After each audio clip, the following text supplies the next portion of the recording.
صباح الورد، يا صباح الياسمين، صباح الفل. حبيباتي جيتكم بوصفة خطيرة جدا جدا، والله وصفة عن جد رح تدعولي، عن جد حتدعولي والله، ما رح اطول عليكم. اوكي، بعرف اني زمان غبت عنكم، بس بتعرفوا بعد ما بجرب الشغلة بجيبها وبحكي لكم عنها. اوكي، جبت لكم وصفة للتجاعيد، للخطوط الرفيعة، الهلالات السود. مستحيل مستحيل بعد ما تجربيها ب7 أيام بالضبط ما بتشوف الفرق، مستحيل ما بتشوف الفرق. وشو هي الوصفة يا سناء؟ وصفة بمكون واحد، وصفة بمكون واحد، ما بدها أشياء كثيرة، مكون واحد. إيش هو المكون يا سناء؟ طبيعة الحال أنا اللي وصيتهم يجيبوا لي إياه، ما عرفوا اشتروا لي إياها عينة صغيرة كثير، بس أنا بدي أورجيكم. هيو حبايبي، هاد اسمه إيش؟ المر. المر، في المر الأسود وفي المر الأشقر. أوكي، المر الأشقر اقسم بالله اقسم بالله حتشوفوا تغيير مو طبيعي وراح تدعوا لي.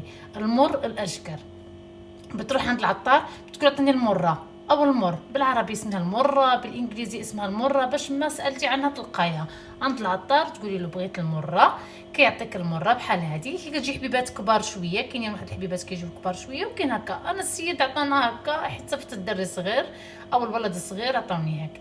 بتجيبي المره اللي زي هاي الشقره، المرة الشقرة مش السوداء، المرة الشقرة. بتجيبي كاسة بحال هذه، كاسة وكتنقعيها بحال هكا، كتحطيها. انا عشان مجهزاها من قبل ما غاديش نقع هذه، غنوريكم. كتجيبي لله عليك بعد ما كتنقعيها، يعني بعد ما كترقديها في الماء 24 ساعة، انا كاينه مرقده ديجا هانتو شايفين، كترقديها كتولي عندك بحال هكدايا، بحال هكدايا. طلعوا. كتجي اختي كتجيبي قطن. المهم حبيباتي كيف ما كنت لكم، كتجيبي قطن كتغطسيه بحال هكايا وكتمسحي به الوجه ديالك. عمليها يوميا يوميا، كل يوم 7 ايام.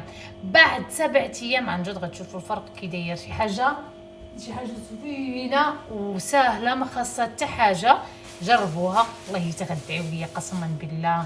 على فكره راه زوينه المعده وزوينه اللي كضروا المعده، كيضروا المصران. معلقه وحده كتشربيها وكتشوفي الفرق. ولكن قسما بالله العلي العظيم وصفه خطيره خطيره خطيره، كتصغرك وكتزينك. جربوها وادعيوا معايا. اوكي، اللي ما بغاتش تدعي معايا تكتب لي لايك. شوفوا راني كنشفر وكنجي عندكم، راه كنسرق، كنجرب واحد السيمانه 2 سيمانات وكنجي عندكم كنعطيكم اياها تجربوها. يلا حبايبي ما تنساوناش من اللايك والاشتراك، ويعطيكم الف عافيه، واشوفكم بوصفه جديده ان شاء الله باذن الله. مع السلامه.